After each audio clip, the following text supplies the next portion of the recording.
सब लोगों ने मेरा जो स्वागत किया है,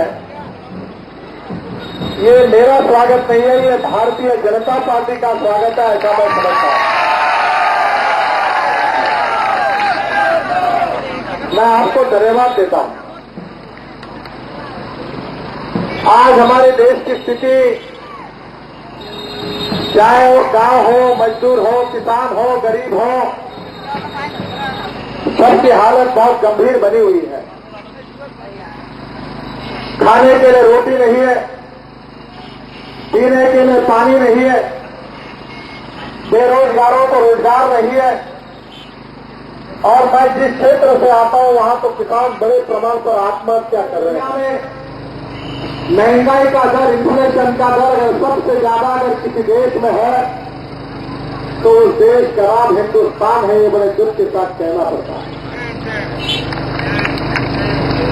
मेरा भाइयों, मैं किसान का बेटा हूं। हमारे विश्व खत की एक बैग पहले 380 रुपए में मिलती थी, आज 1250 रुपए पर जाकर पहुंची। गेहूं सस्ता है, डेढ़ बिस्किट महंगे, टमाटर सस्ता है, केले सस्ते हैं, पर केले के वेफर बन जाएंगे तो उसकी कीमत बहुत ज्यादा होती है। आज किसानों का जीना मुश्किल हुआ, बेरोजगारों की संख्या बढ़ रही है। मैं आपको एक ही बात बताना चाहता हूं कि हमारा देश धनवान है, पर हमारे देश की जनता गरीब है। चाहे हिंदू हो, मुसलमान हो, बौद्ध हो, जैन हो, क्रिश्चियन हो, सब लोगों का जीना मुश्किल हुआ।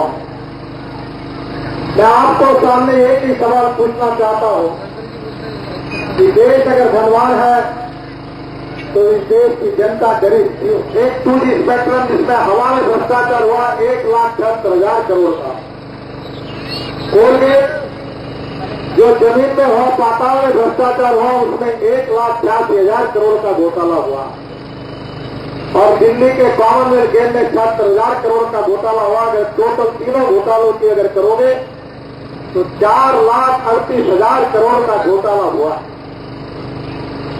हमारे देश में सभी लोग कहते हैं कि हमारे देश के कुछ बेईमान चुने हुए लोगों ने विदेशी बैंकों में काले धन के रुपए में 21 लाख करोड़ रुपए रखे। अगर 21 लाख करोड़ अगर 4,38,000 करोड़ अगर मिला दिए जाएंगे तो 25,38,000 करोड़ रुपए होते हैं। ये पैसा किसका है? बहनों और भाइयों, इस चौक में जो गरीब आदमी आखिरी में बैठा है, जिसके कानों तक मेरी आवाज जा रही है, तो हर व्यक्ति का इस पैसे पर अधिकार है, हर गरीब का इस पैसे का अधिकार है, आप सबका अधिकार है, आपका पैसा। अगर ये पैसे का विनियोग ठीक प्रकार से होगा तो हर गांव में सीमेंट कंक्रीट के रोड बनेंगे। केवल गांव को जोड़ने के लिए नहीं, गांव के अंदर के भी रोड बनेंगे। हर गांव में 24 घंटे पीने के लिए पानी मिलेगा, हर गांव में 24 घंटे बिजली मिलेगी, हर गांव में cold storage free cooling plant खड़े होंगे, हमारे कृषि माल को प्रक्रिया करने वाले उद्योग खड़े होंगे। और इससे मैं आपको बता देना चाहता हूं कि गांव के हर युवाओं को, चाहे हिंदू हो चाहे मुसलमान हो, किसी भी जात पात धर्म का, उसको रोजगार मिलेगा। क्या ये पैसे का उपयोग गरीबों के लिए नहीं होना चाहिए? क्या इस देश के बेरोजगारों को रोजगार नहीं मिलनी चाहिए?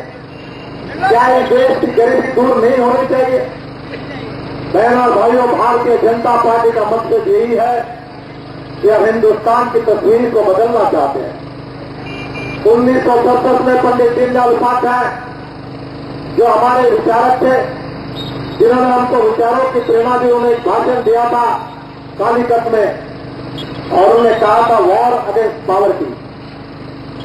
मैं आपको विश्वास के साथ बता देना चाहता हूं कि भारतीय जनता पार्टी को अगर लड़ाई लड़नी है तो गरीबी के खिलाफ लड़नी है, बेरोजगारी के खिलाफ लड़नी है, भ्रष्टाचार के खिलाफ लड़नी है, और महंगाई के खिलाफ लड़ाई लड़नी है।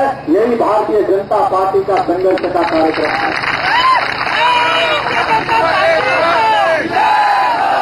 आज देश में 8 राज्यों में भारतीय जनता पार्टी का शासन है। इस देश की 36% आबादी या राज्य सरकार भारतीय जनता पार्टी के है। मैं अध्यक्ष बनने के बाद कर्नाटक के मुख्यमंत्री को मैंने कहा कि किसान आत्महत्या कर रहे हैं, आपने उनको मदद करनी चाहिए। तो इस देश का पहला राज्य कर्नाटक है जो 0% इंटरेस्ट से कर्नाटक के किसानों को क्रॉप लोन देने का काम करता है। केवल कर्जा 0% से किसानों को नहीं मिल रहा है, तो उसके साथ साथ हमारे किसानों को मुफ्त में बिजली भी कर्नाटक में मिल रही है। आपके बाजू में मध्य प्रदेश की सरकार है, शिवराज सिंह चौहान को मैंने कहा कि शिवराज जी, किसानों की हालत बहुत खस्ता है, मैं किसान का बेटा हूं, मैं जिस क्षेत्र से आया हूं वहां किसान आत्महत्या कर रहे हैं। मध्य प्रदेश की सरकार 0% इंटरेस्ट से किसानों को कर्जा उपलब्ध करा कर दे रही है, कर्जा दे रही है आपके बाजू के मध्य प्रदेश में। छत्तीसगढ़ की सरकार 1% ब्याज से किसानों को कर्जा दे रही है। कर्जे भी महाराष्ट्र में किसानों को कौन से इंटरेस्ट से कर्जा मिल रहा है? 7%। हमारे विदर्भ में तो सब सहकारी बैंकों का दिवाला पिटा है कांग्रेस एनसीपी का, तो हम जब जाते तो 10 और 12% से कर्जा देगा। मर्सिडीज गाड़ी अगर खरीदनी है तो 10% ब्याज का दर है, और मर्सिडीज गाड़ी खरीदनी है तो 10%, और ट्रैक्टर खरीदना है तो 12%। ये कांग्रेस पर से 15%, ये कांग्रेस सरकार की नीति है। मैं आपको विश्वास देना चाहता हूं कि हम इस देश को भय, भूख, आतंक और भ्रष्टाचार से मुक्त करना चाहते हैं। अगर कांग्रेस पार्टी का मुंह काला हुआ तो उन्होंने ऐलान किया कांग्रेस पार्टी का मुंह काला हुआ तो अपने विरोधकों को भी आरोप करके, बेबुनियाद आरोप करके हम काले हैं, तो तुम्हारा मुंह भी काला, ये कहने के लिए भारतीय जनता पार्टी के नेता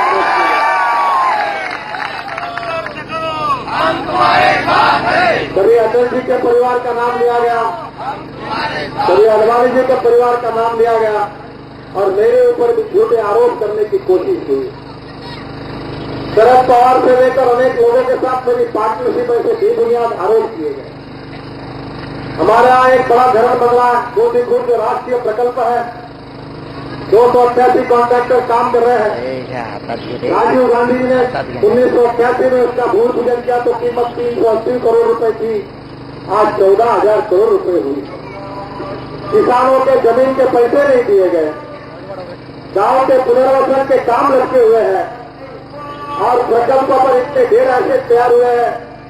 अगर प्रकल्प जल्दी पूरा होगा तो 3.5 लाख एकड़ जमीन पानी के नीचे आएगी और किसानों की आत्महत्या रुकेगी। इसलिए मेरे 1 नहीं 15 पत्र केंद्र सरकार को लिखे कि आप तुरंत निधि दीजिए। तो ये प्रचार किया गया कि मैं कॉन्ट्रैक्टर को पैसे मिलने चाहिए, इसलिए पत्र लिख रहा हूं। एक महिला आई, उसने आरोप किया, केजरीवाल ने किया कि मैंने सरकार की जमीन हटाई।